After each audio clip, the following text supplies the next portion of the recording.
Warning.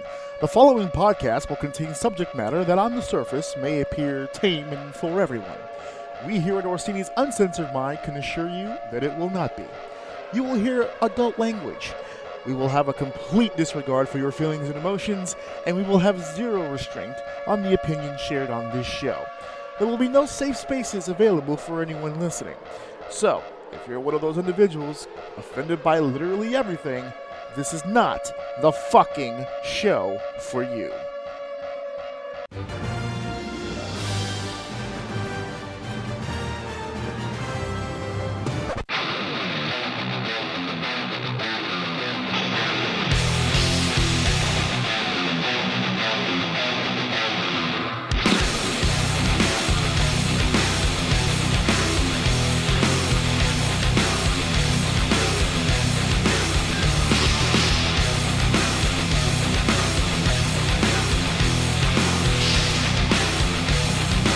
Welcome to Orsini's Uncensored Mind, and now your host, AJ Orsini.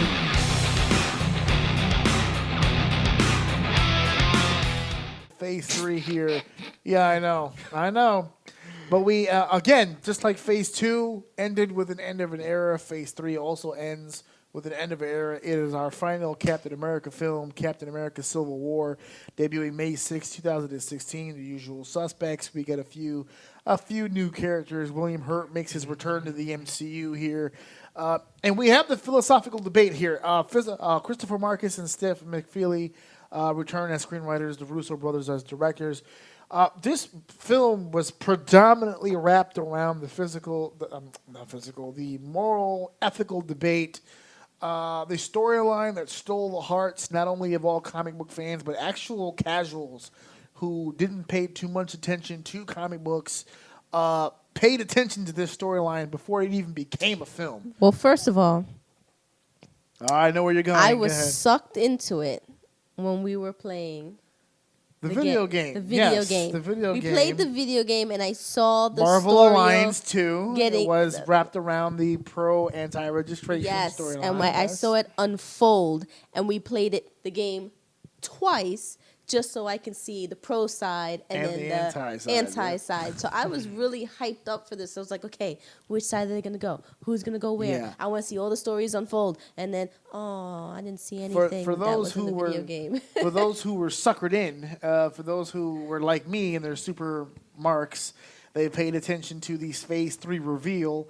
And Kevin Feige gave us the Serpent Society and then changed it to Civil War, which came about of this big pop. A lot of negatives, a lot of positives to this film. The positives, I guess you can go with, we got Chadwick Boseman, the debut of the Black Panther in this film. Vision was a much more predominant character here. The return of William Hurt as Thunderbolt Ross. Spider-Man. My man. Spider-Man, the one, if you can tell me in 2008, when this whole thing started, that one day we'd get Spider-Man in the Avengers, I would have called you a fucking liar, but here we stand. Tom Holland, yet another non-American playing Spider-Man. He's a cute little Spider-Man. Prince. We got the whole debut. The trailers for Civil War were astronomical in the promotion of this film based on that one, hey guys, and that was it. We were off and running. Brandon, talk to me a little bit about the teaming here. This was a lot of criticism about this film was Avengers 2.5. It was basically an Avengers film under the Captain America label. Agree or disagree that was the case with that? Agree. That it was? You agree? I did feel that it was Avengers 2.5, but I didn't mind it. I didn't know if it necessarily needed the Captain America name. Because it was just as much a Captain America story as it was an Iron Man story in my mind. Do you think it should have been jointly named, like a Captain, like one of those issues where it's like Captain America, Iron Man story? I mean, the way that we talk about Captain America 2, we just call it Winter Soldier. I think it would have been fine if you just called it Civil War. I think if anything, Marvel's presents Civil War. Yeah, I would have been fine with it. We don't the same way we present it in comic books. We can present it in movies, and it wouldn't bother me at all. I think the title just changed the POV because the story was told kind of in Cap's perspective. He did have the majority of perspective. Yeah, this right. is true. I just didn't feel that it was. I don't know. To me, it was not just Cap's story. It was very much Iron Man's story, and it was also a bit of It Black should have been Panther's everybody's story.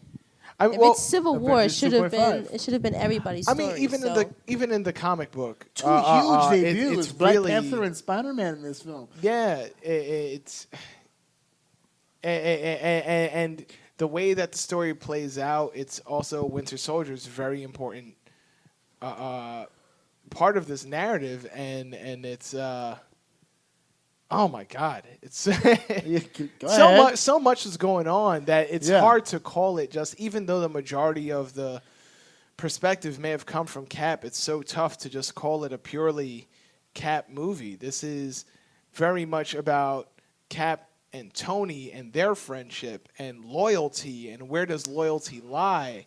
Where for all the action, do you feel like the script really played a huge role in the popularity of this film? Because I opened it up by saying the philosophical debate. That debate, scratch the superpowers for a second. Yeah. Once they get hit with the protocol, the Sokovia Accords, that one scene where they have that back and forth, that debate as to the ethics of the actual Accords, is that pretty much the backbone of that entire film? I'm not sure if it's the backbone. 5 minutes is like them. You could see the split happening in that one scene. It's like Rhodey's over here and Falcon's over here and Cap's over here and Iron Man's over here. Black Widow with the swerve. I actually kind of agree with Iron Man, which was not the way that it went down in the comic books. Black Widow not being on that particular side, but they thought it'd be a nice little twist for the film. Is that debate the real crux of this argument, of this film? It should be. I don't really feel like it is. Maybe calling it the backbone is a nice way of putting it because it builds the structure that the rest of the body is, supported on. But we really don't get that deep into that conversation.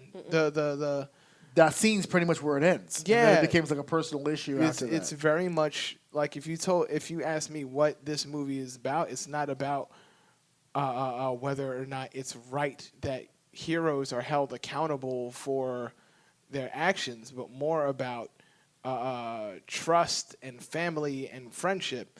Because here you have the part that is purely Captain America, is that he has a choice to make. Is he on Bucky's side or is he on Iron Man's side? And he doesn't want to choose, probably feels like he shouldn't have to choose, but it's coming down to, hey, this guy may be your best friend, but he killed my parents. Yeah. And I thought we were boys. Why are you defending him?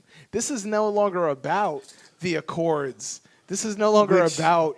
Killed me in the Endgame trailer. Because the Endgame trailer basically fucked that whole thing over. Because in the Endgame trailer, you see Stark extend to Evans.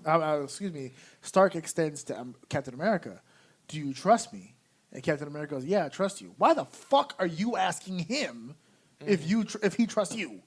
He broke your fucking trust. It wasn't the other way fucking around. You're supposed to be asking Cap if whether or not you can trust him. Not that fucking way. Tony was the one shaking his hand. He was like, do you trust me? And Cap's like, I do. Like, what the fuck does that matter? You broke his trust. I agree, but at the same time, Iron Man technically has the upper hand. Cap's the one on the run. And so he has to trust Iron Man. He has from the Accord situation where Tony was chasing him for so long. Because he could have some misplaced trust in Tony, and Tony then go, jail, nigga. Yeah. Gotcha, bitch. It's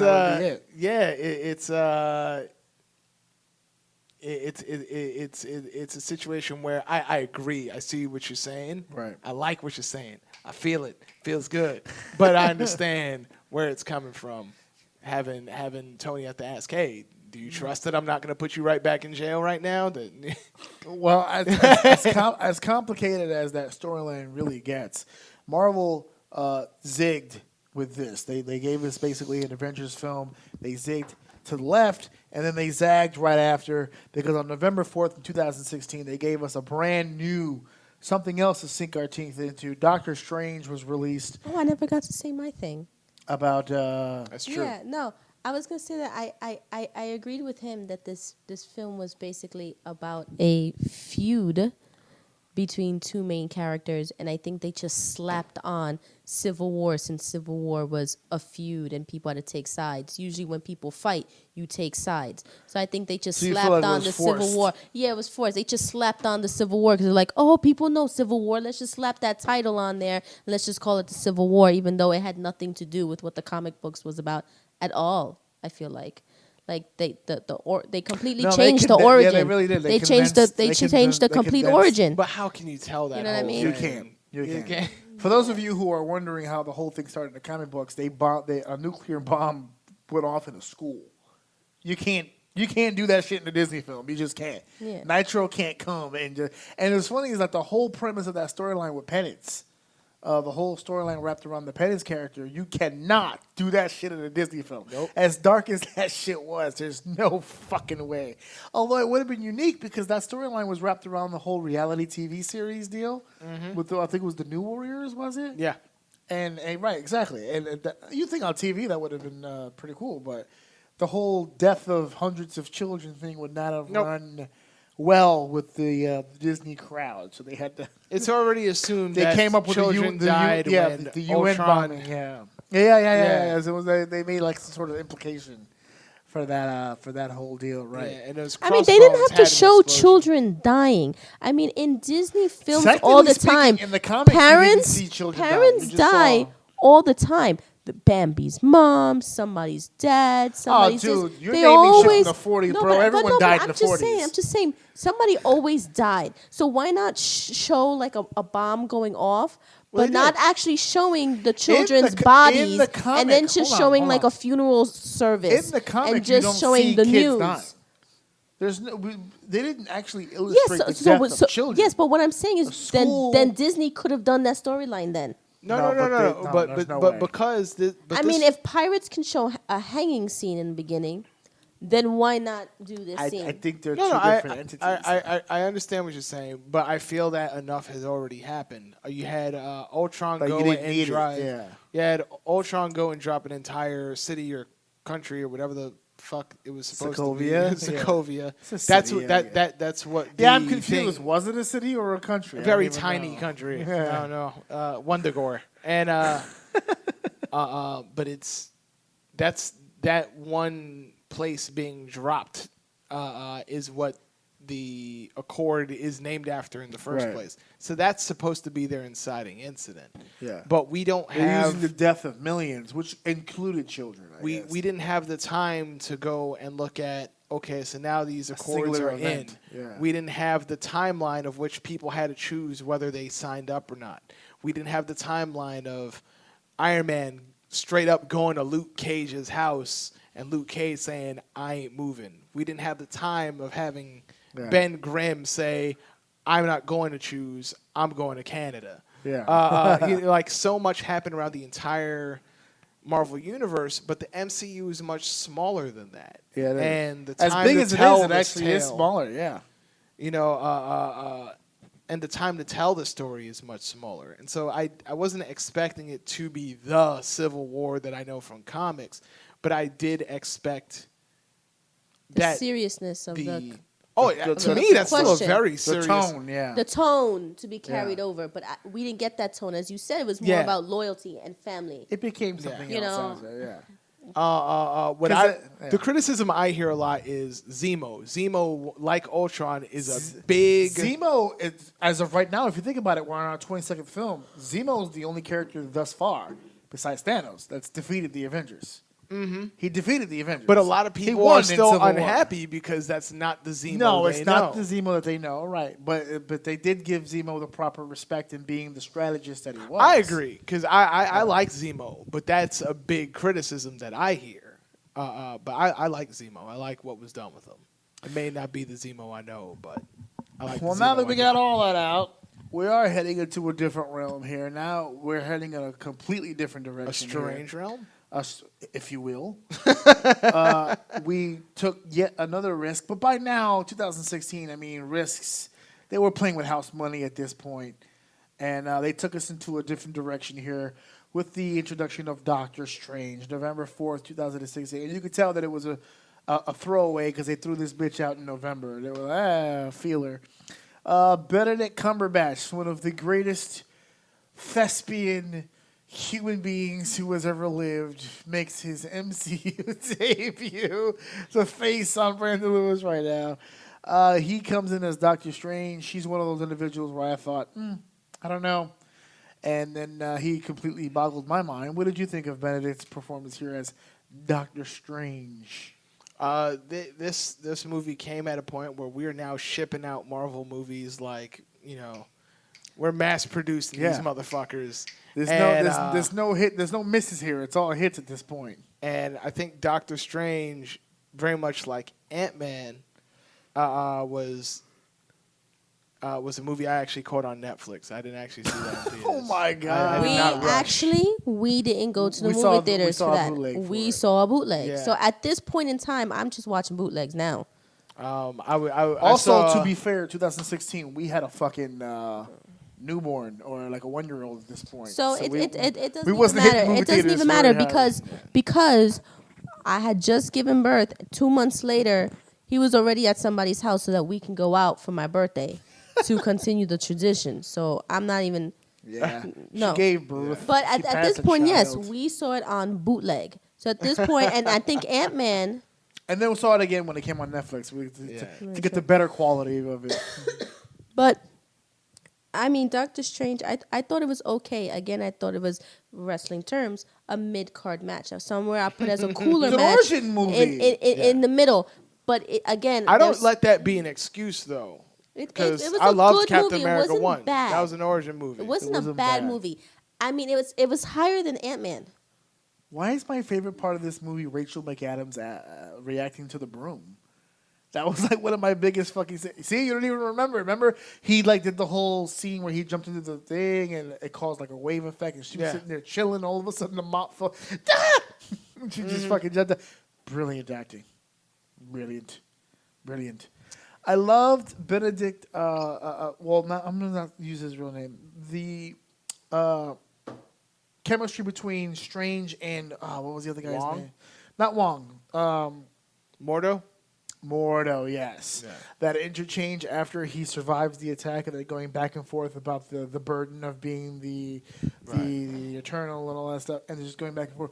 The dialogue between those two. I mean, you're talking about two fucking great actors just fucking delivering comic book lines. It's just like, what world are we living in? At this point, like, I'm getting carried away myself. I'm like, we're living in a world right now where the best of the best, like the real true blue, just, I've used the word already 3 times, I'll use it again, this thespian, just like really to the core, like material actors are just, they're trying to make what we used to laugh about when we read comic books seem so serious. Why didn't you say this about Groot? Vin Diesel is a thespian. So. He's very un-thespian-like. How many he's thespian. He's un-thespian. I don't know how to explain it. Unless Paul Walker's there, I have no use for Vin Diesel.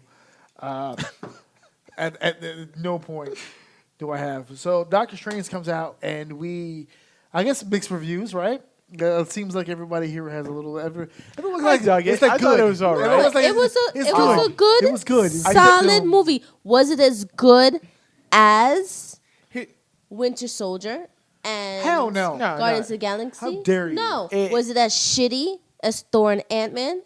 No. No, you're it was the not. one who has Ant-Man there's people that like really like Doctor Strange, and then there's people that like me that are like, it's all right.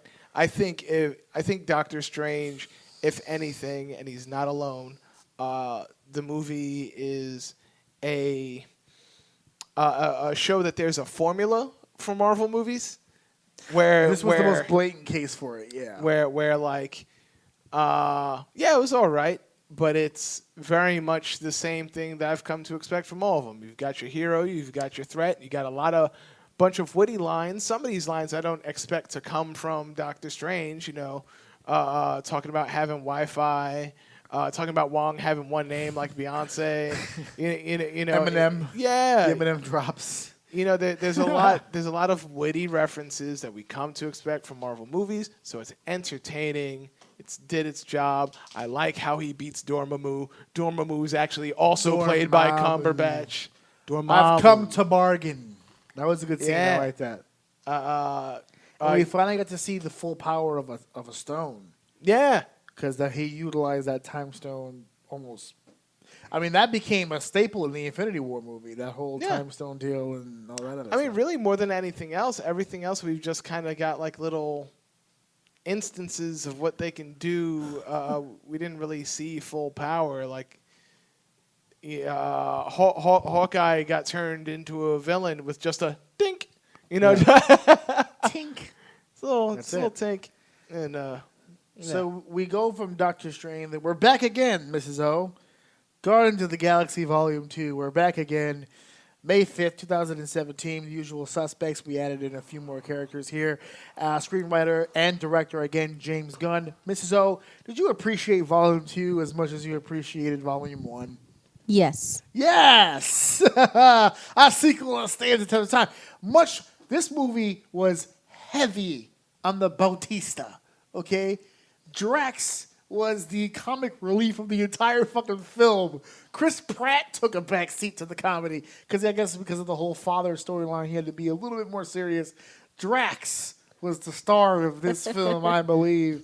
Bautista, what were your favorite parts of this film here? Kurt Russell having the penis.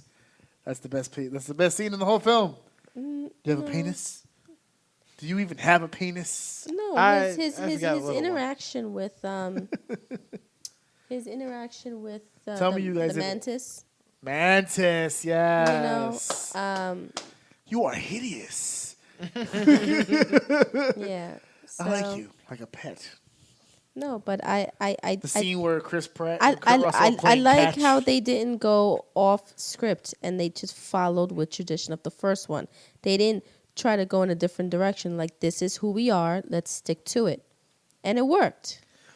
I want to remind my wife, because the fact that she didn't say this already means she doesn't remember. One of the bright sides of Guardians of the Galaxy Volume 2 is in the theater. We figured this out. My wife is a huge, and for those of you listening, you can pop for it because this is an obscure reference, but my wife is a huge Farscape fan. She was huge Farscape fan from Sci-Fi. Yes. And one of the gold people who was fighting against the ship in Guardians of the Galaxy Volume 2, one of the pilots, was the main dude, I forgot his name, from Farscape. Oh, yeah, I popped in the middle. Yes, we popped right at the beginning of the film. I was like, I know you. She was like, we stayed up at 10 o'clock every night on Sci-Fi trying to watch you. We looked it up on IMDb in the theater to confirm, and it was him, the dude from fucking Farscape. Was one of the pilots from fucking in the film. And we were like, how great is it that in the Marvel space film they included one of Farscape's characters in there? I mean, not characters, sorry. One of the actors. They're like, little Easter egg, little reference for the Sci-Fi fans in here, baby. I love Farscape. A huge pop for that. I miss Farscape. So Baby Groot obviously was for the fans. Did you have any yes or no's for this film?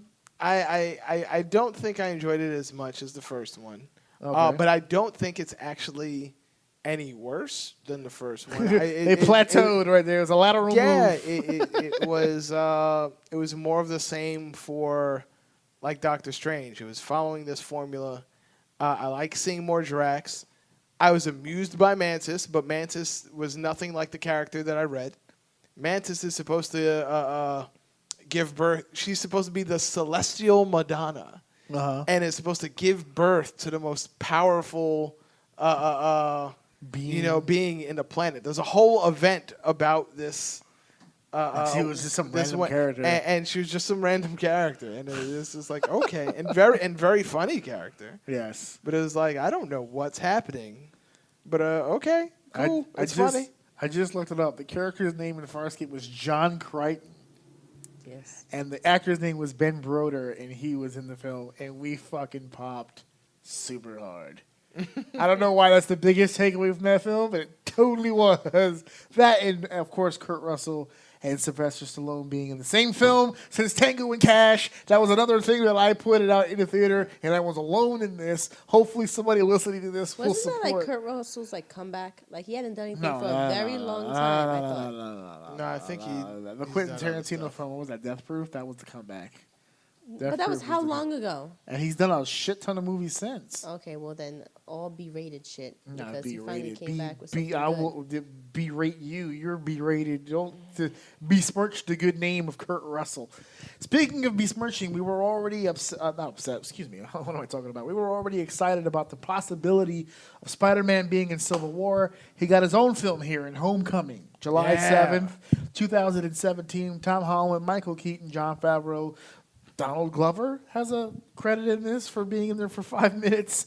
Marissa Tomei and Robert Downey Jr. That's the big part of this, folks. Marissa Tomei and Robert Downey Jr. reunited once again. No. It was Marissa Tomei, the sexiest aunt ever. Oh, of all time. Of all time. Of all the time. As she said in the film, aunts come in all shapes and sizes and ages. It's the aunt I'd like to fuck. That's who she was. She was an AILF. Yes. She was an AILF. She was an ILF. She was a lift. It's She was an ELF. She was an ELF. it's a far cry from the Aunt May that I grew up with. Absolutely. Yeah, Aunt May got younger and younger. I'm glad to be a grown man for this Aunt May. Yeah, I'm glad. As I got older, they got younger, and that's awesome. And so we are the screenwriters for this production here, a long list of people here: Jonathan Goldstein, John Francis Daly, John Watts, Christopher Ford, Chris McKenna, Eric Summers, and of course the director was John Watts. We have never heard of John Watts before. I'm not entirely sure he is a part of the new Far From Home, but Spider-Man: Homecoming. Another reboot. This is like the third reboot here of Spider-Man. But how does this?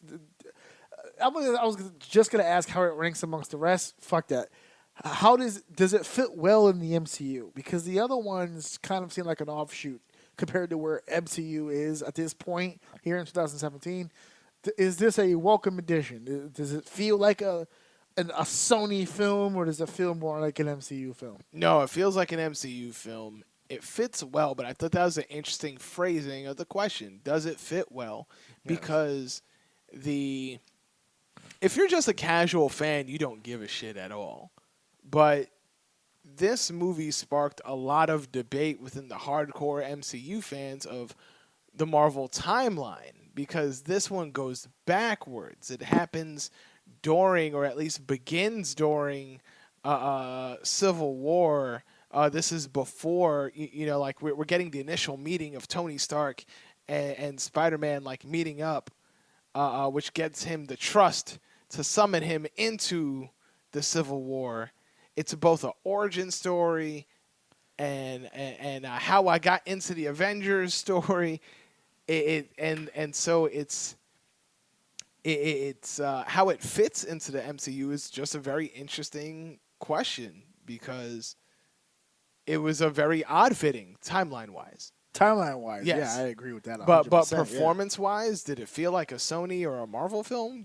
Straight up, this is a Marvel film. Did it help the Iron Man inclusion? Depends on who you ask. I'm asking you. I Did it enjoyed it. help? I enjoyed it. Yeah, it's nice. I think a big part of the Marvel formula, I don't think he needed to be there, but we didn't want to tell that Uncle Ben story again. There's still time to tell I'm the so Uncle glad Ben they story. didn't go through an origin deal. Glad. Like it's hinted, and we can Yeah. always talk about Uncle Ben some more. He was in the mentioned. future. There was a mention Yeah. there. Yeah. There's talk about how much his aunt has gone through, so we know that he's going through shit. But we don't need to go through. I think a lot of people were hurt by the lack of, with great power comes great responsibility. Like, Thank you need God that. we didn't get that. I like that, but Well, we didn't- I didn't need to we didn't have the need same it. movie over and over again. Yes, absolutely. I thought anything on Spider-Man? and I love the Vulture. Oh my God. Michael Keaton's return to superhero. Michael fucking Keaton. That's what made the movie for me. That made the movie for me. I mean, Michael Keaton just him. back in the world Just of him. superhero. I liked it Super for villain, him. but I will take I love it. the scene in the car where finally a villain says,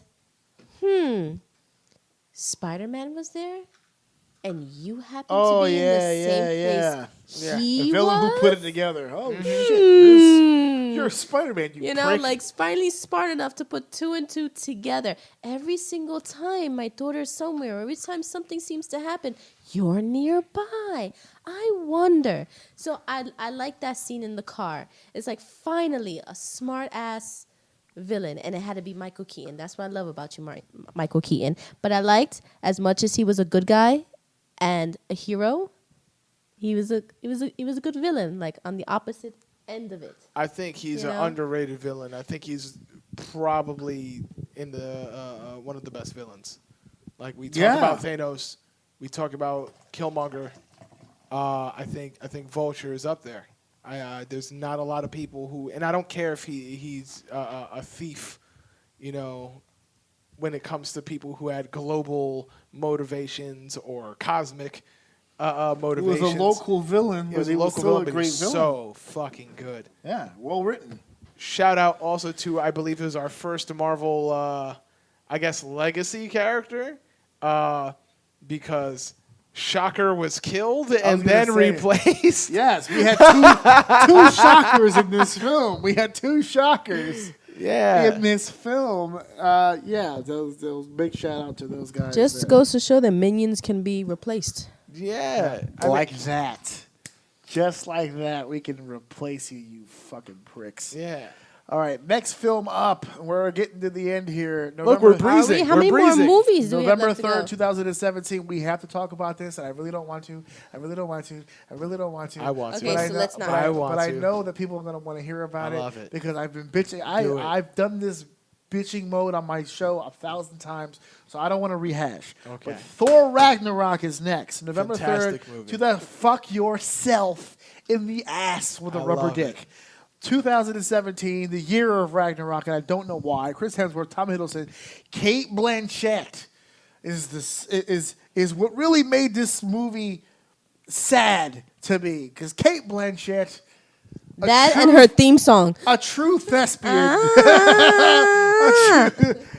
a true thespian. If I can make fun of myself, Jeff Goldblum just Fantastic. destroyed this. Oh my God, this film. Yeah, he was It horrible. was so fucking horrible. I don't know what the fuck he was trying to do Everyone or be. Everyone has heard me complain about it. What about this film did you like so much?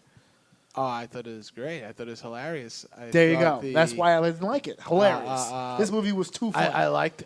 Too funny. It was too funny. It was too funny. Okay. That what a terrible complaint. What I didn't what I didn't like I is loved that it. I know is that the dick is too good. this. It's not a good complaint. It but was- sometimes the dick can be too good. It was funny, and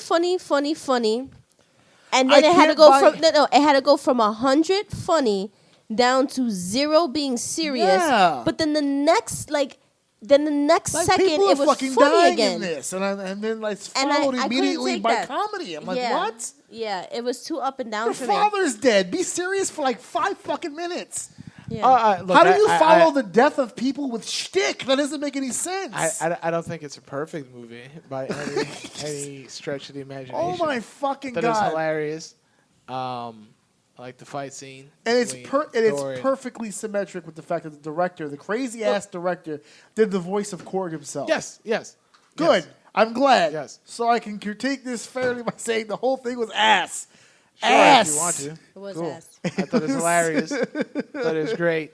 Out of the 3 Thor You're the voice movies, of the it voices is- right now because a lot of people did like this film. So you're not alone in this theory that it was a good film. Oh, yeah. I thought it was ass. So I thought I thought Thor 2 was ass. No, Thor we 2 was all agreed ass. that Thor 2 was ass. And I think this was ass for a different reason than 2. And I 2 think was just Thor bad. 3 was leaps and bounds and improvement over 3. But I think that's the only reason why people liked it because how could you get that any ain't the worse only than reason I Dark liked World? it. I will watch that shit 7 more times and laugh equally. Oh Jesus! I enjoyed Dumb Hulk. Dumb Hulk was great for You me. could have said Dumb Thor too. Because I- Dumb Thor existed. You know, throwing I the don't- shit against the window and getting hit in the face. I'm and, cool with that. Like some sort of Albert Yep. and Costello fucking piece. I'm cool with that. And just, oh my God. Mm-hmm. Thor is the same character who's been turned into a frog by Loki. I am not taking that motherfucker seriously at all. I think one of the things I'm worried about, not even worried. I just didn't know what to expect for the first Thor movie. Is what Thor am I going to get? You know, am I getting Shakespearean Thor? Am I getting warrior Thor? Some sort of amalgamation you got Saturday Night Live Thor. And this one, and this one I've got. And you know what? I'm happy it happened because it's what kept Hemsworth. Because Hemsworth was not happy with 1 or 2. No, because 3, he got a chance to be him. That's what it was. Yeah, he got a chance. He's Chris Hemsworth holding a hammer. That's it. And it was hilarious. And I loved it. It was. I loved. It was his Ghostbuster role putting on Yes. Thor's outfit. I loved watching Loki get punked out by Doctor Strange. I loved seeing Matt Damon play Thor for a little. Yes, bit. that was hilarious. No, he was. Was he Thor? He was Loki. I think it was Loki. Actually, Matt Damon was Loki. I can't remember who played who and what. There's so much I enjoy about Ragnarok. The thing that really bothered me, though, I hate his fucking name. What is that? Taika Waititi? Go fuck yourself. The thing that I really did not enjoy, though, about Thor, and in some ways agreeing with you, there's a consistency issue there that I don't enjoy. You got Surtur defeated very easily within 5 minutes. Then you have him go. But he wasn't really defeated because he ended up becoming a player in the finish. I mean, he's a what's it called? He's a god. There's no real killing. It almost feels like he's more of a god than the fucking Asgardian gods. But he's a titan. And Thor, what kind of gods are you talking about? Thor got his ass kicked the entire film. Jeff Goldblum beat his ass. Tessa Blanchard. Wow. In the same way, wrestling reference. In World War Hulk, Tessa Thompson beat his ass. Hulk beat his ass. Everybody beat his ass. In World War Hulk, did he win any fights in Ragnarok? In World War Hulk, Civil War got his ass beat. And Silver Surfer got his ass. No, Better Ray Bill got his ass whipped in the cartoon. Silver Surfer got his ass beat in the comic. Point is, once you're on that fucking battle world and you got your senses zapped, you're no longer. Okay, let's talk about the zap for a second. Okay, Am I the only one bothered by the fact that the god of thunder was subdued by electric shock? It was working on Silver Surfer, who's a cosmic fucking entity that's okay, but that's the stronger comic, and I understand the comic portion of it because at least the comic portion was able to give backstory to it. And it happened to Better Ray Bill, who also has the power of Thor. How does that make sense in the MCU? The comic, I understand. I gave you that. I think going by what you're saying, saying, he spent the entire third act surrounded by lightning and thunder, but. Yes. This one little piece on his neck with electric shock was able to keep him subdued? Choosing to go electric shock as the way you're selling was not the best selling. There. Okay. You get what I'm saying, right? No, I get what you're saying, too. It just doesn't change my feeling towards the movie. Somebody took his own element against Tessa him. was owning his ass. All she had to do was push him. Why would you? You're the god of thunder. It's Why like, am I watching it's you like go? Somebody using weather against storm. See, and agreed. That's what. Word, yes. And if I put a toaster in Storm's bath, why is she affected by this shit at all? Thor beat Storm with lightning, I believe. This is true. Thor does beat Storm. She can control thunder. He is the god of thunder. Yes, yes. There's so much. But point is, like you I said, disagree. You said the best. The lack of consistency. I do feel there's a lack of consistency. Yeah, in the first 5 minutes, you've got Surtur beat. Hella was badass. Then once he's ignited in that fucking bowl or whatever the hell, he turns into Giant Surtur. And he's able to beat Hela, but then Hulk's able to jump on his face and kind of, so there was Hulk some fight bad guy. Yeah, so there was some inconsistencies there that kind of made me, but I still enjoyed it. I had a good time. Yeah. So we go from Thor Ragnarok, which is a movie that we were not big fans of. I am. We got a visitor here from Little O in the middle of the night. Was that too loud? I guess that means Mrs. O is officially gone from the remainder of this. No, it's a round table now. It's a full round table at this point. Hi, Papa. Look at the big guy here. He wants to play with the iPad now. Okay, all right, anyway. We follow Ragnarok, which Doesn't even know I'm here. We will agree to this. No, he doesn't have no clue yet. He's still sleepy. I'll throw a peanut at We him. go from Thor Ragnarok, which we can be divided on, but I don't think anyone in his room is divided by the next film.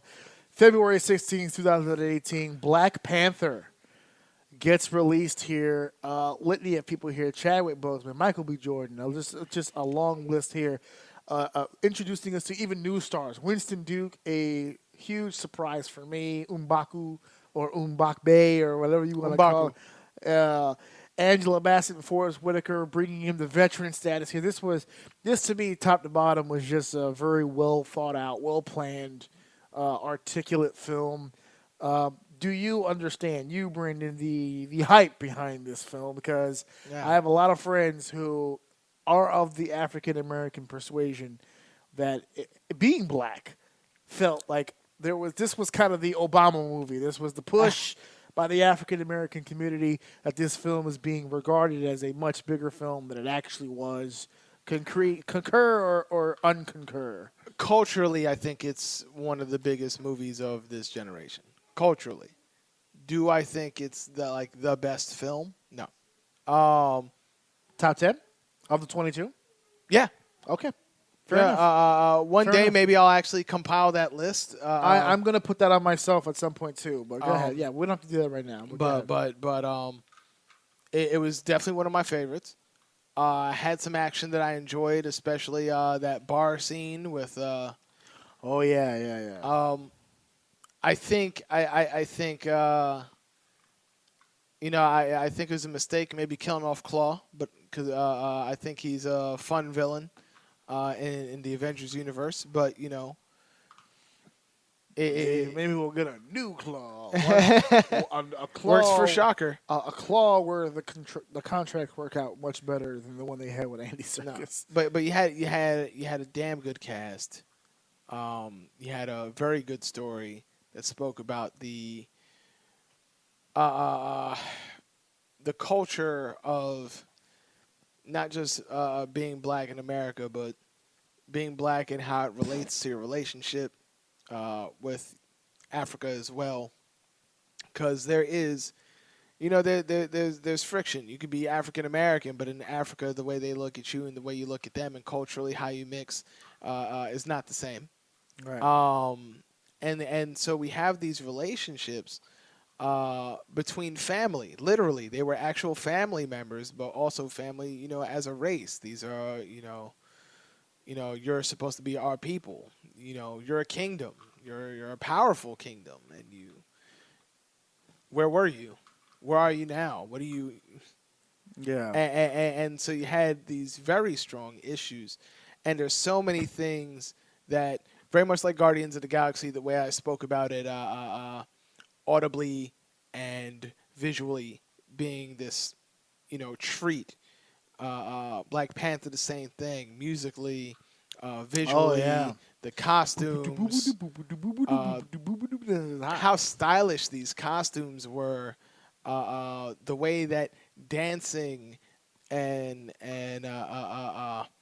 tradition, all of these different, how can we incorporate everything that matters to us as a culture into this superhero film so it feels so much more than a superhero film? And I thought it succeeded with flying colors to the point where we're debating about I do believe that it deserved, Oscar nominations and Oscar. I'm not troubled that it didn't win, Picture of the Year, but it did win a couple of those Academy Awards. So I'm very happy for the success of the actors, the director, the writers, everyone involved. The beautiful film in my eyes. One of the things I like about this film, we spoke earlier on the films and hit or miss on villains that were kind of forgettable, villains who did a good job at being villains. One of the characteristic traits I think in the MCU was that at least the villains were true villains. Mm-hmm. Black Panther, in my opinion, introduced one of the first villains where the line was so blurred as far as his villainy is concerned that it actually had people talking about whether or not he was an actual villain to begin with. I believe he is a villain, Yes. but the reason why I say that he is a villain isn't based on his motivation, which is usually where villainy comes from. A villain is usually driven by something that is purely either evil or bad. This villain in particular was not driven by a motive that you would assume is that big of a deal. It's his actions. It's the way that he doles out his version of vengeance or revenge or whatever that makes him the villain.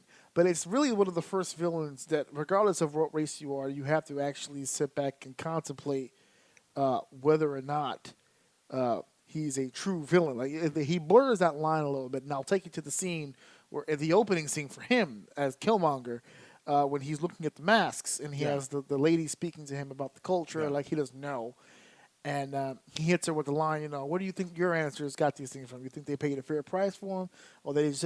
And if you listen to the reactions, if you go to YouTube and you watch the reactions to that film, and you see the racial overtones being displayed in this film, and it's the reaction that it got from the community, from the black community, it really gives you the impression, like a lot of this shit, even though he's the villain and he's saying villainous things, there's kind of a social feel to it where it's like, is it really that fucking bad of a thing for him to say? Because it's like, that kind of shit happened. That's not fictional. The motherfucker stole that shit for real. I'm just saying, I appreciate the film on that end where it's like it made you, for a second, it made you think. And I thought it was beautiful because I'm going to tie it into the next film, which is Infinity War, because Thanos did something very similar to that. And I thought Killmonger was a perfect segue into Thanos because Thanos' motivation, and we'll go ahead and just get right into Avengers Infinity War right now, which is next. Thanos' motivation, if you think about it on the surface, based on the way that he explains it in the film, it's not a very villainous thing. He sees how the timeline, humanity, but just civilization, based on your definition, how that works itself out. That's the way that he put it. Life is not, although it's infinite, it's low on resources. You expand but so much before you start eating into yourself, and he wants to bring balance, and he wants to make sure that humanity has a place in this world, and the only way to do that is to scale back. Now, his version of scaling back is essentially genocide. It's a mass destruction of all things that we know and love.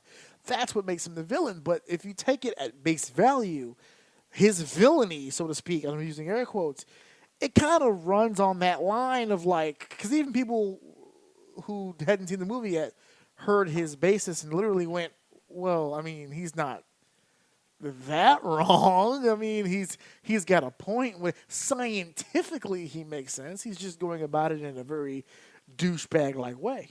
Right. All right, so I'm going to try to respond to everything there. That was a lot, I know, yeah.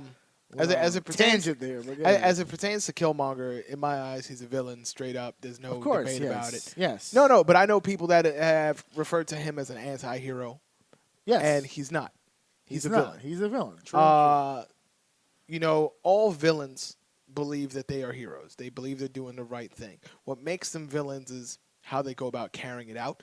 Yep. The moment he shot his girlfriend to get his goals meant that he lost compassion and heroic ideals. You know what's funny? That scene gets forgotten by a lot of people. A lot of people forget that scene even freaking happened. That's the scene, in my opinion, that makes him the villain. Yeah. But a lot of people, it's almost like the message gets lost. I mean, that scene gets lost in the message, I should say. And you need to understand that these things, they're not put into the script by happenstance. You're not watching a reality. This was written in here for a reason, and that's to tell you that he's the bad guy. Yeah. There's a method to this shit. There's levels to this. And so when it makes me I get a little taken back when I see, people refer to him as, an anti-hero or, Killmonger was not wrong. Shut the fuck up. Like, maybe some of the points he was saying was accurate. That doesn't mean he himself was a good person who did good things. All the scars on his body was was in reference to people that he's killed on the battlefield. This is a merciless killer. It's what it's what he enjoys doing. He finds pride in it. His whole nickname. It's not a super villain name. He's not a superhero. The Killmonger nickname is something that was given to him because of what he did. Yeah. He's a killer, so it's something that's there for you to see and not to ignore for what you find. You can't be picky and choosy with what you value and what you don't. You got to understand that's a bad guy. As it comes to Thanos, same. I find it a little tougher because his motivations are not based on things that were wrong, injustices done to him on this planet. So it kind of seems as if he is almost like a force of nature who is doing this action that needs to happen, and the motivations, once again, seems right. But when you take into consideration that he too is just this mortal guy who's walking around with a hype man, essentially, like when you got someone walking around, it's like, oh hail, Thanos is here. You too can be a child of Thanos. That's not like if you need to walk around with your own hype man. Ebony Maw was the best part of the whole film. Rejoice, in knowing that your meaningless lives. It's like even in death, you serve a greater purpose. It's like if I need a hype man to sell my damn, pitch. Yeah, to sell maybe. anything. I mean, that tells you about ego. That tells you about, and not the character ego. I'm talking about, Which I'm still surprised. We didn't even mention him in Guardians of the Galaxy. You said Kurt Russell. He's in it. That's what we talked about. That was a surprise. I actually didn't think they had the balls to pull off Ego the Planet, but they tried. They did. So let's continue a little bit more with Infinity War here. Mixed mosh of characters. We've all been through the names. Christopher Marcus and Stephen McFeely come back, and the Russo brothers come back for Infinity War. I did not have the emotional attachment that everyone else had to this film. A lot of crying took place on this, and I get it. You buy into the kayfabe a little bit. And I'm not saying that I didn't feel it because I'm smart, like I'm hip to the business or nothing like that. It's just they made. Like, even before Infinity War, this is what fucking kills me. But even before Infinity War came out, Infinity War was like right toward the end of this phase, and they just started already listing all these new movies coming out. Like, almost with the promotion with the movie. Even now with Disney Plus, we know about TV shows that are coming out. It's like all these different entities where the people who are supposed to die here are not dead. Yeah. So does that, as an avid reader, as an avid watcher of these films, does that really ruin it for you? Or it's like, just leave me in suspense a little bit. All right, so I agree with that. It's not real to me, damn it. Like, I know that it's a film industry and that you've got plans, but I mean, like releasing the Far From Home trailer, like, right as we get to Endgame. It's like, so then how the fuck, okay. No, it's so tough. He's alive. Because I know that there's a Guardians of the Galaxy 3 coming out. Like, I know that. Yeah. I even know, thank you, Disney Plus, for letting me know that there's a Loki TV show coming out. Yeah, Soldier and Falcon. And all this so shit. it's tough. It does, I guess, affect, but I guess part of me is a comic reader, even though I know it's not directly the same thing. Feeling that I've kind of know the outcome already, even without these reveals, I'm not that bothered by it. I would like some suspense, which is why I know I have not watched the most recent trailer. I have not watched any promotional spots. I know that there's a spoiler out. I'm not looking for it. I have it. Yeah, I heard from you. I've sent it to so many people so far. Yeah, but I'm not. He's not on the list. I'm not looking for it. And like I said, I didn't even watch the most recent trailer. I think you mentioned earlier, yeah, you mentioned earlier about the Iron Man telling Cap, "Do you trust me? Can you trust me?" I didn't even know about that because I didn't see the last trailer. I try not to. I try not to put myself too into it, but I'm not ruined by any of it because I feel that 90% of the time, even when I thought I knew the ending, or even if I did actually know the ending, Marvel found a way to still give me a treat. I knew Captain America was going to freeze by the end of that. I didn't know that we were going to see him wake up, and be addressed by Fury in that same movie. And like I said then, like when he was going down in that plane, I still had emotional weight even then, even though I knew how that was going to end. If the story is well told, man, it's the journey. Yeah. If the story is well told, I'll be okay. There you go. So I'm not bothered. So Infinity War is originally, when it was announced in the phase, Infinity War was a two-parter. It was supposed to be Infinity War Part 1, Infinity War Part 2. What the fuck was that sound? There was some pineapples and some plastic. We got baby. some. Yeah, I've been eating and drinking this entire podcast. Yeah, now he's about to hit the fucking pineapples right now. Infinity War was set to be a two-parter. Eventually, something happened along the line where we got rid of the Part 2. Infinity War stands on its own now, and we head off into the Endgame. But before we get off to the Endgame here, we spent enough time on Infinity War here because most of the stuff we have to talk about now, Infinity War just blends into whatever we need to discuss for Endgame. But Ant-Man and the Wasp takes place July 6, 2018. One of the biggest parts of this film, obviously, we get introduced even more heavily because in the first film, we didn't get a chance to talk about it. We get introduced somewhat, that last little scene there, into the quantum realm. We get a little bit more of that, plays a more a bigger presence in this film. We now know that it plays a huge role in the Endgame film, but Ant-Man and the Wasp is where we get a much more educated look at the quantum realm. Also, dude, Michelle Pfeiffer joining the MCU. Hello, Michael Douglas and Michelle Pfeiffer together. How was that not a thing in the 80s? I'll never know. But we finally got it in 2018. At least it was an 8 at the end of it. 2018, we finally get it. Chris McKenna, Eric Summers, Paul Rudd back on the writing team. No Adam McKay, Andrew Barra, and Gabriel Ferrari.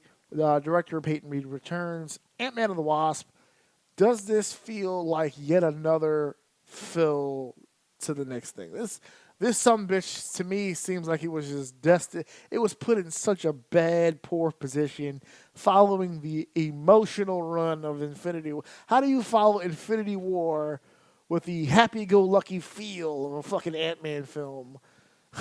I kind of wish it was even more distant than from. It was the only separated MCU. by April 3 months from Infinity War. No, but I mean the story itself. I wish it was further away. Well, it happened apparently just before because with the end credit with everything going down. Yeah. One of the troubles of the MCU as a united thing is, Ant-Man and the Wasp isn't really a sequel to Ant-Man. It's a sequel to the entire MCU. So the one of the big problems is having that these guys are on the run because of a choice that Paul Rudd's Scott Lang made during Civil War, and we don't even really talk about that. We don't. It's just kind of, so we're on the run because of what you did. Yeah. What? Could have discussed it with me. Could have discussed it with your audience too, motherfucker. Yeah. We're all out of the loop, Hank. It's not just you. We're all out of the loop, Hank. What happened? Yeah, because he was apparently he's been on parole for like 2 years or whatever, and the movie takes place like right at the ending of said parole time period, and that's pretty much it. We pick up right where the parole ends off. Yeah. That said, I liked Ghost as the villain. Different Ghost than what I was expecting. The Ghost that I expected was actually more of a Iron Man villain. So I guess if if Tony Stark's going to take credit for Ultron, might as well steal one of his villains. But Ghost Tit was for tat. We just swapping shit out at this point. yeah, but Not a fair trade, Ultron for Ghost. hey man, I One like villain's Ghost. a little worse than the other. But yeah, Ghost. I thought Ghost was good, but Ghost didn't have the same weight as some of our more recent, like Killmonger and Thanos. And, yeah. It followed Thanos. yeah, It's like, oh, I'm sorry, no. Let's scratch that for a second. It followed Killmonger, Thanos, and then Ghost. yeah, Yeah, that's a heavy bill to follow. Right yeah. there. So it's hard to keep up when those are your. How do you measure up to those previous films? But I thought it was outstanding. I thought it was good. I don't know about outstanding, but it wasn't a terrible film. No, not terrible I just at felt all. like it was the next chapter in whatever we were doing. We're back to that filler mode again, Yeah. where it's just like we're getting to the next film. And speaking of filler, you did not get a chance to see I did not. our next film, which is our second to last film here, Captain Marvel. You do have a lot of familiarity, obviously, with the Captain Marvel character, being an aficionado yourself. March 8th, 2019, starring Brie Larson. Listen, I'm going to go through this list, but let me stop at Brie Larson for just a second. Get over it, folks. This is it. This is where we're going, okay? This is where we're going. You haven't had a chance to see the film, so you don't really have a basis to all the complaints and the back and forth, Right. because you haven't seen the actual film yet. Yeah, whatever you want to say, I cannot rebut. I've seen the film. I've seen the film 3 times now. I get it. I actually can't listen. I can't make an actual argument against the criticisms. Okay, I've seen the film 3 times. 3 times I've sat through the film. I can remember maybe 2 or 3 things from this film. It's not exactly the most memorable film. I get it. If you want to sit here and say that this movie is not one of my favorites, it's not, especially of the 22 we're discussing. If it's not high on the list, I fucking get it, okay?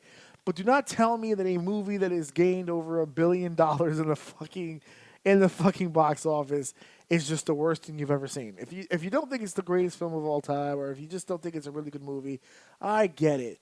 But $1 billion, $1 billion. Shitty movies don't make $1 billion. I don't know. Avatar.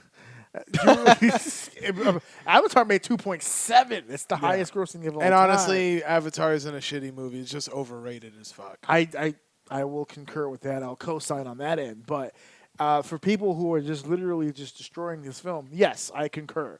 It wasn't exactly one of the most memorable films. We go back to Black Panther for a second. Because Captain Marvel was trying to follow in the Black Panther suit, where it's like the February movie leading up to the big Avengers film, kind of give it that big little movie kick right before we get to the Avengers film. Captain Marvel fell a little flat this time around. A lot of complaints about the way that the Skrulls were used in this film. I won't spoil it for you because I know you haven't seen it. But this is just something I guess you can keep in mind when you watch the film.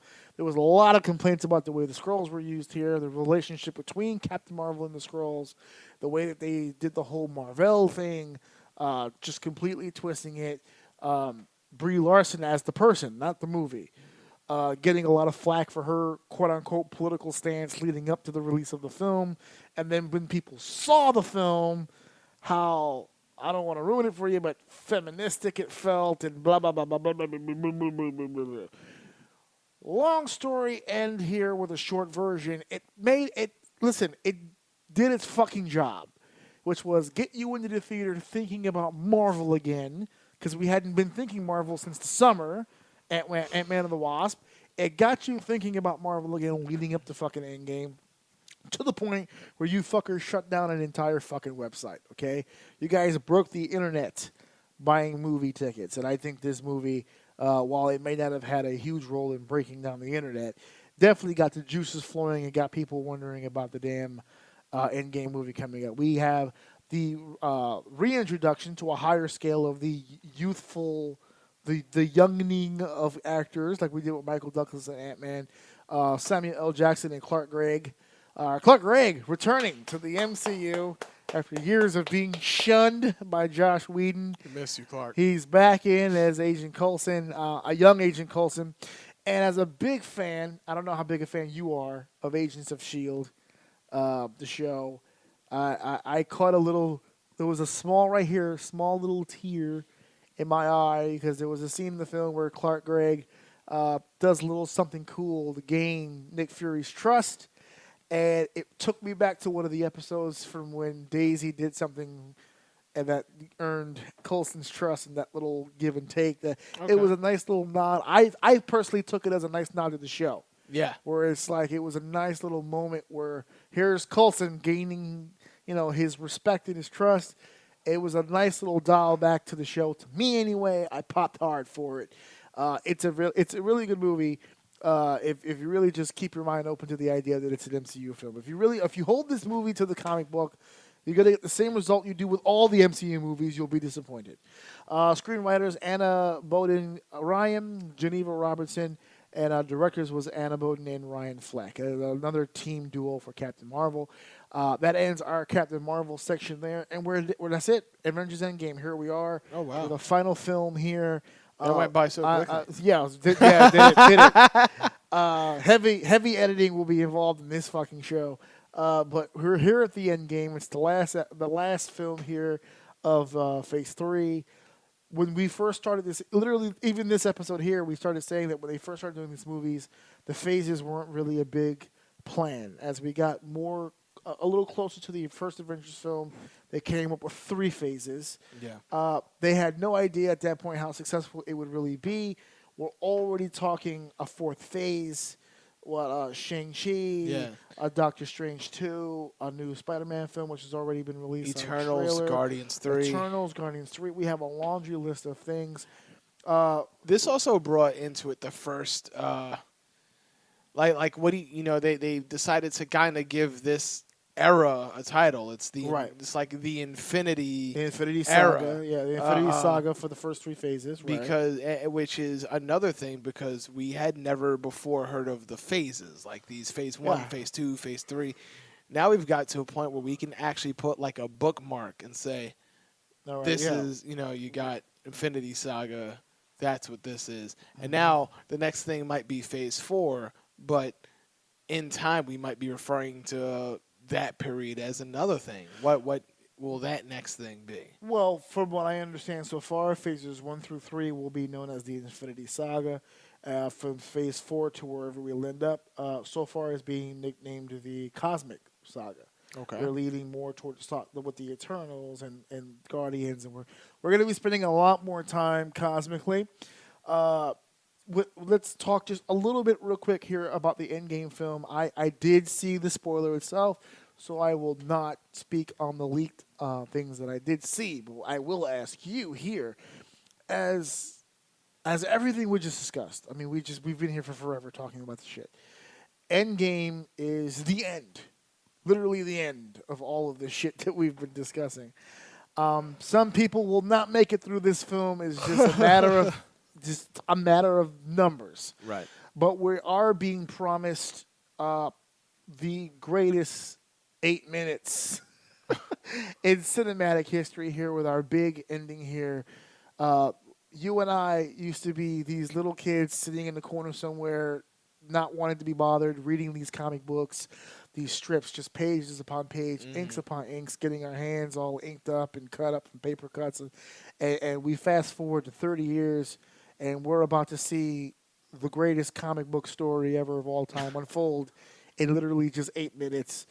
What are your expectations for this film? Is this going to be completely story-driven? Are you expecting more action than storyline? What are your thoughts on what we're going to see?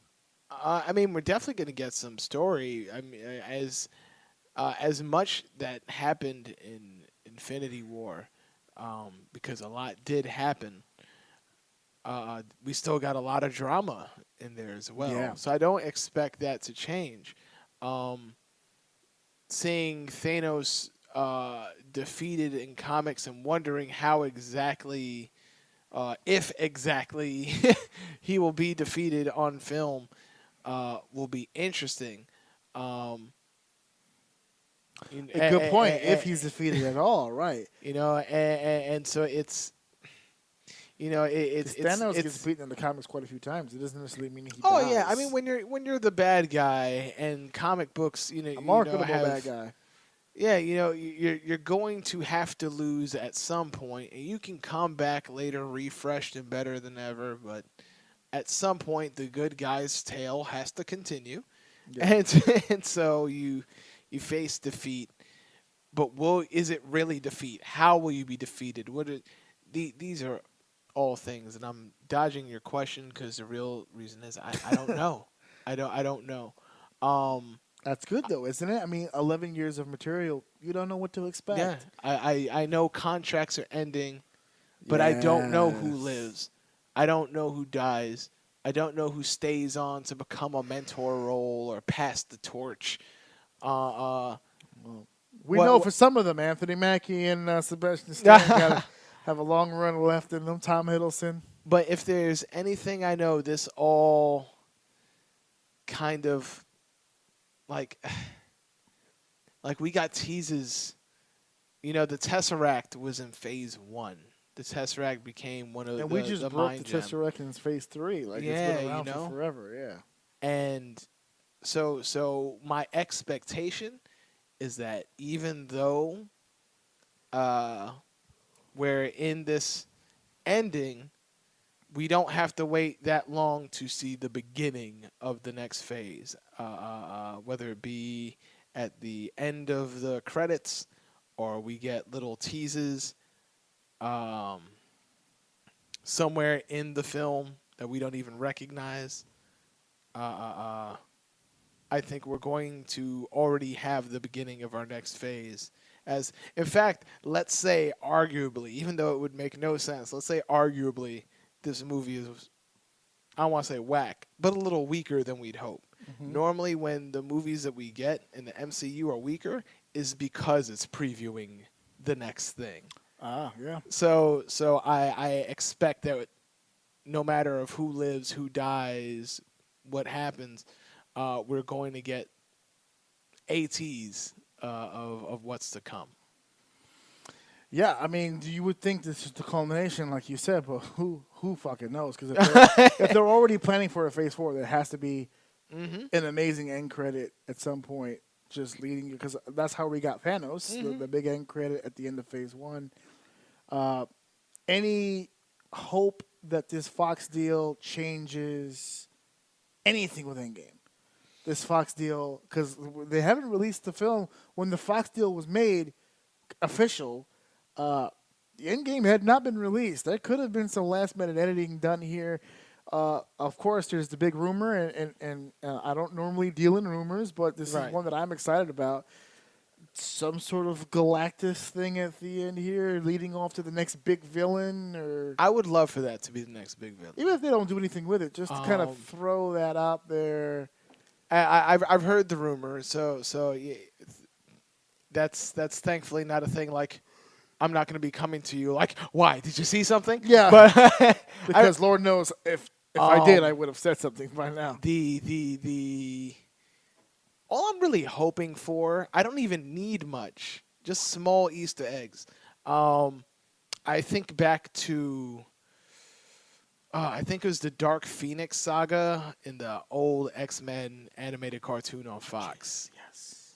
And there was no crossovers in the cartoons yet. I know at some point Spider-Man and X-Men did have a crossover like episode or two. Yeah. But bruh, Spider-Man had Blade and Lobo in it. I'm just saying. But at some point you had I saw either Spider-Man's hand doing like a web swing, but you didn't actually see Spider-Man. You just kind of saw his hand.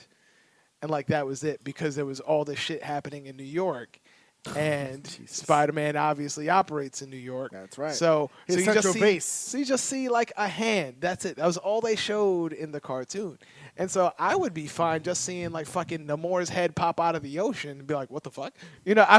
I would be fine seeing the Baxter building somewhere in the background. in the background. Just little small things. I don't even need appearances. Just little what I would like to see in the future. I would love to see Galactus because I think the Fantastic Four is easier to bring in than mutants. Yeah, I agree. Because the mutants comes with the I guess you're supposed to have the stigma of they're hated, but how are they much different than any of the other superheroes? Yeah. And I have my I just own. want to see Chris Evans and the Human Torch in the same scene. I would love that. just to play off. I would love to see. I mean, there's a lot of things I'd like to see. I'd love to see Yeah. the Silver Surfer just fly by. Yeah, the best one that the fan theory that I heard, which I really attached to because I just thought it was so plausible because it was so subtle. Right. To where you didn't need any of the Avengers in the end credit to sell it. Right. Where it would be like let's say Cap does survive or whatever, or like Shield pretty much just like starts to rebuild a little bit. Because I think that's going to be because with the show getting another season as well, Agents of Shield going not only getting a 6th but a 7th season, the Shield's getting back together at some point. Right. I don't know if that entails in the movie, but the bottom line is that it's gonna at some point. And a fan said, wouldn't it be awesome if the end credit would be like that, like some sort of like big symbol for the Shield getting back together, and their opening case, like their first deal to work with, is a problem that they may be having over in Westchester, New York, which was a nice little nod to the School of Xavier School of like something like that, right? Like where it's like something very subtle that they could play with later on. They don't really have to deal with that right now. Because the only plausible, not only plausible, but I guess it's wishful thinking on my end. With the Fox deal, it's very much in play if you build it toward one of the most profitable comic book crossovers of all time, which would be Avengers X-Men. Right. See, now, all right. So I have theories about the X-Men because I think there can be a couple explanations of why they've been missing, because they've been missing tons of times in comics too. I think my biggest and most likely, I don't know if it's the most likely theory, but I think it's the one that makes most sense to me, is that we are already in the House of M. Oh, yeah, you were mentioning that before. Explain that. What do you mean by we're already in the House of M? So in the House of M, all the this house, is the Scarlet house, Witch is just imagining all this. The shit? House of M, I can't even really call it an alternate reality because it was affecting all of the actual heroes. It was at canon the for a while. current time. Yeah, it's canon. So it was kind of less alternate reality and more of a current spell that was affecting the actual reality. And in the House of M, Wanda says the epic lines, "No more mutants," because she's had so much emotional stress that she blames, I guess, of course, being a mutant and being raised by a father who is a mutant. And leader of the Brotherhood of Evil Mutants. Stands for mutant rights. Yeah. Right. So she says no more mutants, and then the fucking world changes. There are everyone's world, yeah. And then we're back to the philosophical debate because the Avengers saw her as a threat, as a weapon, whereas the X-Men saw her as brethren, as their own little in-house problem that they'd be dealing with. Yeah, and I just realized that I mixed some of this up because no more mutants actually is the thing she says at the end of the thing. It's what causes the cataclysmic event. It's what removes most mutants from Earth. So if we're already in House of M, or maybe House of M has theoretically already passed, it could explain why there's no mutants that we see. There's superhuman beings, and we even have an explanation for why Scarlet Witch has her powers still. Yeah, the stone. Yeah, but we don't have mutants. So she could be a reason why. Another theory I have is that the X-Men might be stuck in the Mcron crystal, but I don't think after this damn Dark Phoenix movie comes out, they're rushing to get into another Dark Phoenix saga. I'm surprised Disney's even letting that shit be released at this point. But personally, I don't see the X-Men coming in anytime soon. No. I think it's easier to bring in Marvel, right? I think it's easier to bring in the Fantastic Four, because they are just scientists. And if we Damn lose, Get this one right, please. if we lose people like Stark, we're gonna need some scientists in America. We're gonna need a Reed Richards. Yeah, absolutely. We're going to need some test pilots to explore. And going with the fan theory that you were talking about, if S.H.I.E.L.D. does reorganize, what a wonderful time it would be to establish S.W.O.R.D. I thought we were gonna see that with actually before. I thought not for nothing, but they teased that on that last season of Agents of Shield when they were out in outer space for that entire season. I don't know how much of this you actually follow. I thought we were gonna get a piece of that with Captain Marvel because when we because like I said, it was part of the last season of Agents of Shield, and when I heard that Clark Gregg was gonna be in Captain Marvel. I was like, oh, this is great. It's a nice little tie-in, little Easter egg here that could lead you to whatever season, whatever's coming up in the new season as far as that goes. But nothing, they didn't mention it. So, but yeah, I think that's definitely an avenue they could definitely take. If Galactus or something, like the same way that Ultron and Loki are main villains, but it took 11 years to get to fucking Thanos. That's what I said. You don't have to act on it right now. Just throw it out. I would not mind seeing Annihilus being a villain sometime soon. Kang would be fun too because the theory of time travel has already been brought up with Doctor Strange and his time stone. But with Annihilus can help bring in the Fantastic Four, brings in things like the negative zone, things that we haven't explored yet either. So Annihilus, to think 11 years of movies and they have just touched the tip of the iceberg. So the Marvel universe is so big. It's so big, yeah. It's so huge. There's so many different avenues this shit can still go. Yeah. We've run through them all. That's it. We have run through them all. I have a lot of work on my fucking hands here with this shit. But it's like phase 5 of the podcast. Yeah, I know. I can't. My WrestleMania roundtable was 2.5, and I thought that was too long. So there's no way that I could. I have to cut this down. But it's fine though. We had a lot of good shit here. Thank you so much for even. He's already getting ready to take the fucking headset. Yeah. He's fucking tapping out. Yeah. Thank you so much for coming and being a part of this. And Mrs. O had to tap out early because of Little O's interference here. He tried to pull the run in. But I set my wife. I sicked my wife on him. This has been. I'm going to end it with this, and I'll just make a final comment on the whole deal. This movie, and maybe I'm overselling it, but it's one of the most important movies in my entire life because I've been waiting to see something like this for forever, and I feel like that a lot. There's a lot of movies that have come out in the MCU where I'm like, damn. Especially Phase 1, where it's like, an Iron Man film was there great. Was nothing like it before. Yeah, there was nothing like it. Phase 2, I think we kind of slept through because we had kind of seen those movies already. But then 3 introduced us to... I didn't think Strange would be possible, to be honest with you. Just cinematically, I just thought it would be weird. But it looked good, and the Guardians was a big deal. And seeing Spider-Man in the MCU, like, every day, it just felt like something... Like, anything was fucking possible, and now here we go. And Robert Downey Jr., who's been in everything over the last 11 years, looks at this new movie and says, this is the fucking one. And for him to be like marking out, like, this is it. And it's not even for his own shit. It's like, bro, everyone is in this fucking scene. Like, you're going to fucking love it. And I'm like, bro. And it feels so good to see the actors that really excited about hyped, yes. Yeah. Like, the people who are in this movie are just as fucking excited as the people who are fucking watching it. And the crazy part is, and I love the Russos for this. I don't know if you heard this. They filmed 4 endings for this film.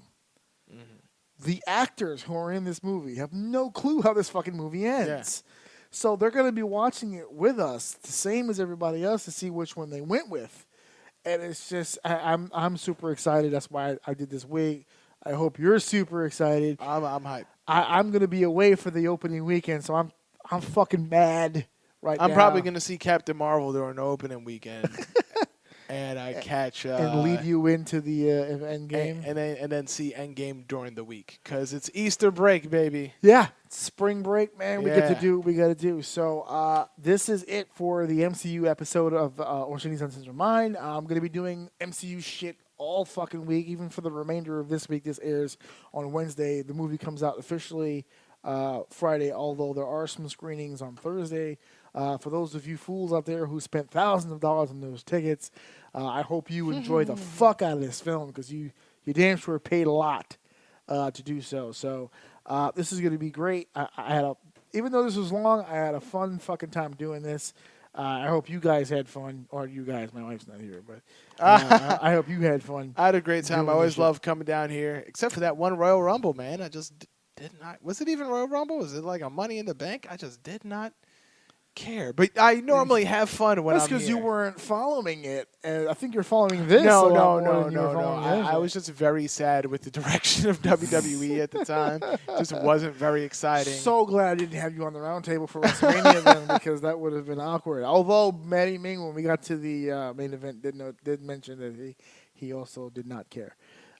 So yeah, that was fun for a live show. That was awesome. So Thank you for having me. Oh, well, thanks for being here. Episode 86, ladies and gentlemen, MCU week here. The road to Endgame concludes this week. Check it out. If you haven't gotten a ticket, if you could find some, please do. This is it. This is the big moment, 11 years, the final showdown. We didn't even get a chance to talk about the trailer with you didn't see the final show. We're not going to get into it. No, I'm I not didn't spoil see it for you. All right. But I was going to talk about the trailer just a little bit, but forget it. He hasn't seen it. You guys check it out. It's on YouTube. Thank you for listening. Thank you for downloading. And of course, thank you for sharing. And of course, thank you for enjoying episode 86, the road to MCU's Endgame, baby. Enjoy yourselves this weekend. Don't drink responsibly. No. Okay. In over 15 countries, over several thousands of downloads, Orsini's Uncensored Mind is flying right straight through the stratosphere. It is growing every single day, and of course you can catch the weekly releases every week, every Wednesday, 9 p.m. by going to ajoum.podbean.com. But if you cannot reach us there are many other platforms in which you can catch the show. You can check us out on iTunes, Spotify, iHeartRadio, Stitcher Radio, TuneIn Radio, Listen Notes, Castbox.fm. If you have any of those services, you can catch Orsini's Uncensored Mind. Again, every Wednesday, 9 p.m. Become a member of the Squad of O. It's a pretty cool group of people, and it's a pretty awesome show to listen to. And I would know because I host a show. I really need you guys to listen. Check us out. Welcome to my daddy show. This is Uncensored Mind. If you listen to my daddy show, he should buy me toys. He's a good daddy.